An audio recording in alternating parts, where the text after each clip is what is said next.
Learn more at richardcarr.com.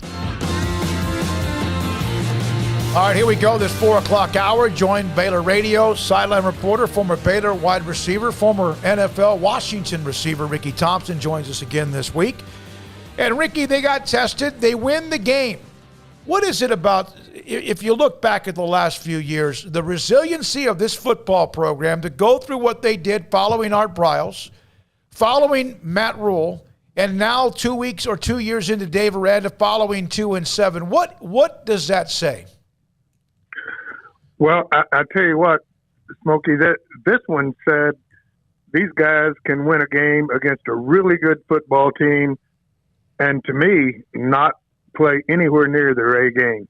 I think, and that just points to a group of kids that like each other, that believe in themselves, that play together. I get to visit with them after games, and I watch them. I watch how they compete, and I watch how they are after the game. And I mean, these guys like each other, and they play hard for each other. And I think, I'm not sure everybody realized how amazing that win was Sunday against a really good football team. I've seen a lot of teams that they're a physically imposing looking football team. Kolar is 6'7", 260 at tight end. This guy's a stud, an NFL running back. They've got a defense that had the Big 12 Player of the Year last year, and this guy's really good. The front's really good. And we just did everything we needed to do on a day where we were not playing as well as we can play, and we beat those guys. And I think that speaks to the individuals involved in this program as much as anything, Smokey. Ricky, I think that the only thing I think I had a problem with the whole game, other you mentioned that they weren't, but if I were assessing it as a coach, I thought they got a little too conservative after the big punt return, that they should take at least one shot in the end zone. But otherwise, coaching-wise, I think this staff is kind of humming along, don't you think? Well, absolutely. You punch it in on your first three series against this defense. I know I read a lot of the Iowa papers, commentary after the game, and I think they were pretty shocked that the Bears really just drove it down their throats those first three drives against what was the number one rated defense in the country. I think we saw the second half why they are. I agree with you. I'm not a coach. They got the field goal that won the game, so I'm not going to second guess. But I really thought after that punt return they'd take at least one shot. I think they were susceptible to that.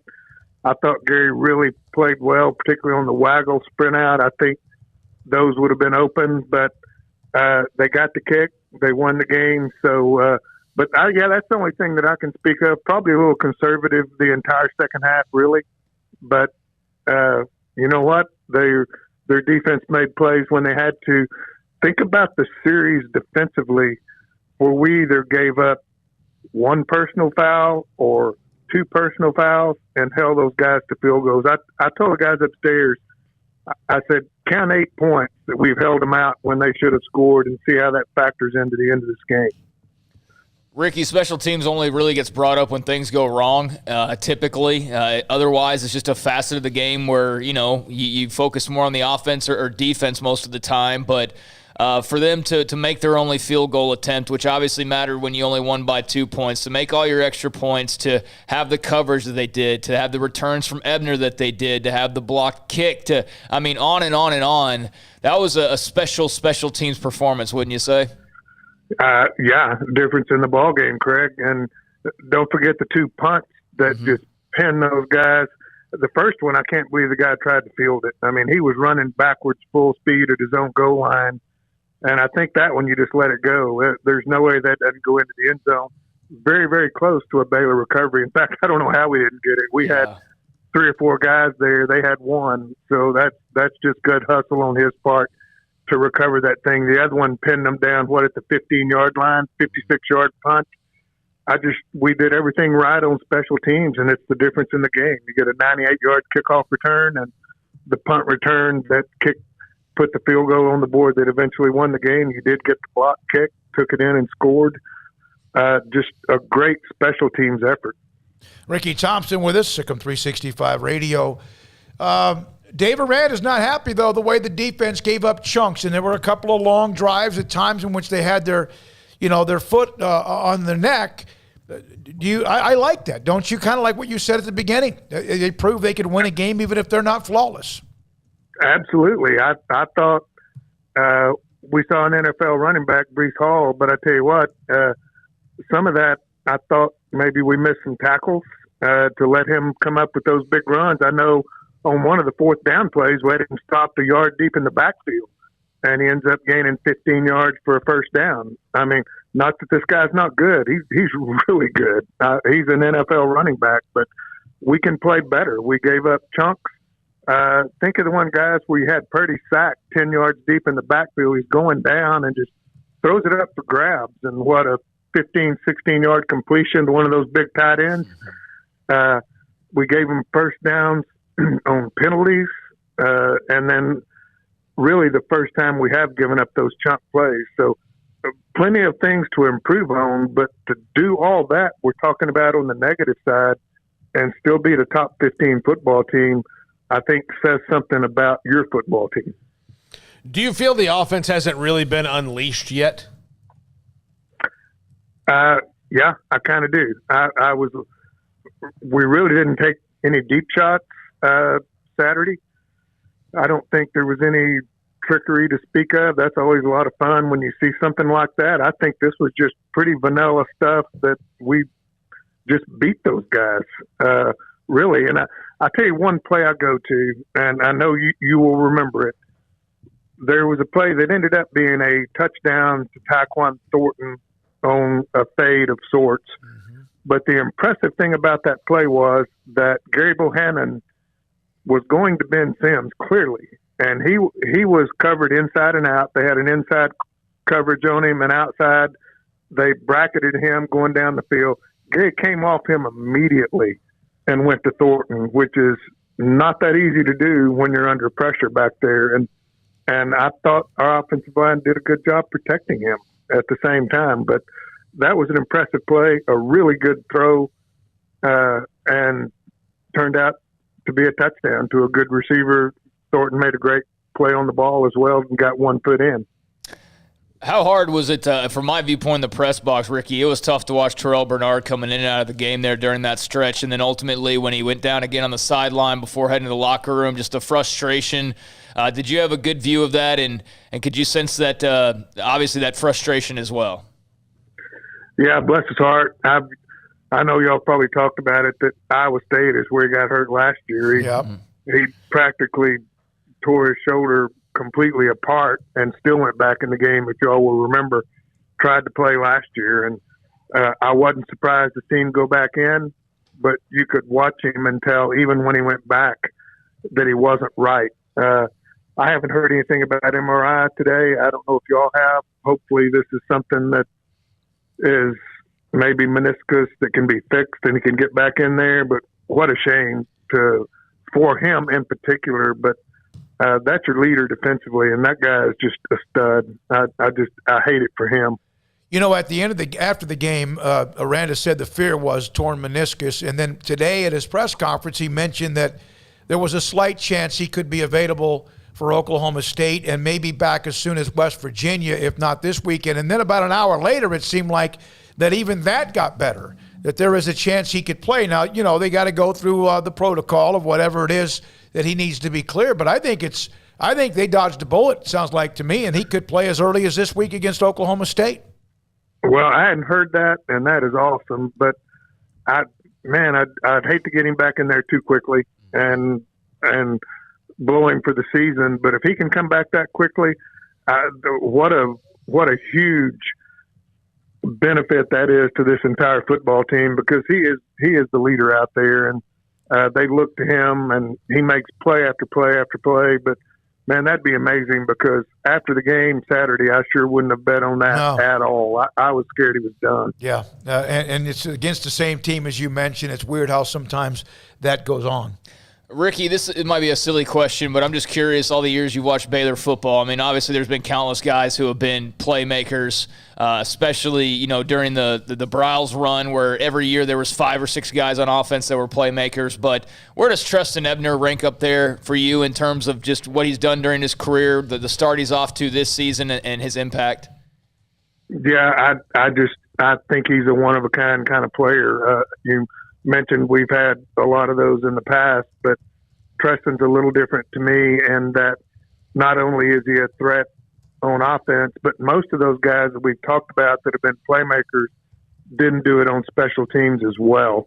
And I think that's the difference to me. You've got a starter at running back that's made some really big plays there, both receiving and catching the ball, yet you've got him returning punts and kickoffs.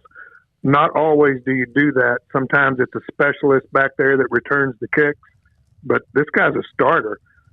And go back to the second onside kick that we had to do after we're offsides on the first. Man, he's on an island. I don't know if y'all realize that, but the way we set up, we had our kick returner deep in case they kicked. Then we had everybody else across the line of scrimmage, and then had two guys back on each side. But there was nobody behind Treston on that onside kick in the middle. Either he gets it or about 10 Iowa State guys are going to be on top of him. That was a huge play, too, that I think maybe gets overlooked after he returns a kickoff 98 yards and then a 42-yard punt return that ended up setting up the kick that won the game. Man, you'd take a dozen like Treston Ebner. I love to watch him play. I love how he plays. Good kid, too. He's exciting, but why in the world do you kick it to him? That's the other question. Yeah, I don't know that many are going to now. Yeah. I would think that the coach says there's one thing you cannot do. Kick it out of bounds, kick it all. I don't care where you kick it, as long as that guy is not running it back towards us. Whatever else is fine. Yeah. That's right. And to line drive kick it to him at that. Oh, yeah. Man, y'all remember that kick. That thing got no height whatsoever. When he caught that punt, he had 10 yards between him and the nearest defender. Man, you don't give that guy 10. You don't give him 5. But you give him 10, you're in trouble. Also, on top of that, is that you don't see many long returns. And Baylor's had this back in the day when they had no one could return except Norwood back 10 years ago or 11 years ago. There's always a block in the back. And on the punt return, he caught that near the Baylor sideline and went all the way through. And it's easy sometimes to get a block in the back just because of the way you're running and your defenders or coverage team is running. You sometimes just do that because of physics. And they got away. They were able to do both of those without the penalty flag. Too many penalties, but they were able to not get anything there. Yeah, that's right. How many times on those kind of plays do you see some guy with his hands up like, whoops, I didn't mean to do that. Mm-hmm. It's just really easy, particularly as you mentioned, when you've got a guy like Ebner, who is neither one of those returns were straight up the field. He went up the field and then cut hard to his left on both those kicks. And that's when you've got bodies flying across the field, and it's really easy to push somebody in the back. And somehow those guys held off and those returns stood. And after 9 penalties, whatever it was, it wouldn't have surprised me to have had one on one of those plays, but we didn't. And they were great returns and ended up being factors that helped us win that game. Did you feel like there were a couple of – because the Big 12 is known for reviewing a 7-yard gain on 1st and 10 of whether or not it would have been 8 or 6 yards. Was the 2-point conversion with Purdy, did it feel or sense – you were right there. Did it look like his knee was on the ground when he picked up the ball? Well, of course, I wasn't live at the time. I called him down to our guy as soon as the play started. I don't even know why they kept running the play. I thought you blow it dead right there. I thought he was clearly down. His knee was on the ground, and he reached in front of him and picked up the ball. He's down. I'm surprised they did not replay the Bohannon fumble. Mm-hmm. May have been a fumble. We didn't see it enough on the scoreboard to see. I know his hand was down, his elbow was close, and so was his knee. I mean, that's one when you're inside your 20. I think you've got to replay that. But we didn't, and that's the way it goes. But, yeah, I thought Purdy was down. I call that right off the bat. But they got to the bottom of that 3-yard flare-out to Treston Ebner in the second quarter with 11 minutes left. Yeah. By God, those guys. We just played a replay of the onside kicks, both of them. But the second one, Ebner basically is catching that almost between his knees, with 3 or 4 guys coming down on him. He gets known for his long runs, but that might have been his best kick return of all time right there. And that's what it's saying. He had the whole Iowa State football team running at him because they knew where that kick was going. Remember, we didn't, and there was nobody behind Ebner. Yeah. He doesn't field it. Nobody gets it but Iowa State. And with a running start like that, they were 2 yards from him when the ball gets there. Yeah, man, that was a pressure-packed play, and I don't think anybody or a lot of folks don't realize how close that was to maybe going the other way. And they're already in field goal position, Absolutely. Remember, because we had a 15-yard penalty. Yeah, that's what I was going to say is I had the fear after that first onside kick and then the penalty flags come out and you're like, oh, my gosh, we have to so you had the 2-point conversion you had to sweat through, the first onside kick and now a second onside kick. And then the whole time I'm thinking they're going to recover this and just kick a field goal to walk it off. And thankfully that was not the case. But, man, that was a little too dicey, Ricky. Yeah, it really was, particularly when the first time they moved it all the way to our 35. Yeah. They marked off 2 15-yard penalties. Yeah. I'm thinking, my gosh, they may just kick it from there. Yeah, how about doing an onside kick where if you recovered, it's a touchdown? You're so close to Basically, the end zone. Ricky, thank you. Enjoy the trip to Stillwater. Thanks for your time. We appreciate it, buddy. Thanks, guys. Thanks for having me. Ricky Thompson, former Baylor receiver, played in the NFL with Washington and also does sidelines for Baylor Radio. That really was a crazy game for those who didn't get a chance to watch it. I mean, Baylor went up big early and was in control and, missed some opportunities to probably extend that lead on a couple of occasions. But, Iowa State made adjustments, and they played a hell of a second half in particular. So you have to give them a lot of credit. I mean, that very well may be the best team Baylor plays. I mean, they fall out of the top 25, which I think is ridiculous because I think they're going to go on a run. I do. I mean, I look at what they did, and I look across the rest of the Big 12, and I maybe pick Texas over them or something, or maybe one or two teams, but there's not going to be many I'm picking over Iowa State. That was a damn good football team. They may not have played perfectly, but they were legit. Yeah, they're seasoned. You can see it. Yeah, they were legit. Got a lot of old men on that team. They never gave up, and they damn near won the game. And so Baylor's very fortunate to get that win and to walk out of there. I mean, that ending with a 2-point conversion try to tie the game and send it to overtime, and then 2 onside kicks afterwards. I mean, that was insane how stressful that got. But a win's a win. They got it done. There's a lot of room a lot of chatter on the chat room about Oklahoma and their ails and what's ailing them, or what's going on with them. We'll get into some of that as well. We'll have David Hellman on the Cowboys tonight playing the Eagles on Monday Night Football at the top of the 5 o'clock hour.